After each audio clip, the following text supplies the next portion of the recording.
దర్శి నియోజకవర్గంలోని వైఎస్ఆర్ కాంగ్రెస్ పార్టీ కార్యకర్తలపై ఇటీవల జరిగిన దాడులకు నిరసనగా ఈరోజు నియోజకవర్గ వ్యాప్తంగా వైఎస్ఆర్ కాంగ్రెస్ పార్టీ నాయకులు, కార్యకర్తలతో దర్శి పోలీస్ స్టేషన్ వద్ద ధర్నాకు దర్శి ఎమ్మెల్యే డాక్టర్ బూచేపల్లి శివప్రసాద్ రెడ్డి పిలుపునివ్వడంతో పోలీసులు అప్రమత్తమైనారు.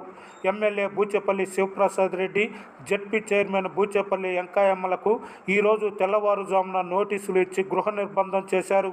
5 మండలాలలోని నాయకులను సైతం తెల్లవారుజాము నుంచి పోలీసులు ఇంటికి వెళ్లి నోటీసులు ఇచ్చి గృహ నిర్బంధం చేశారు.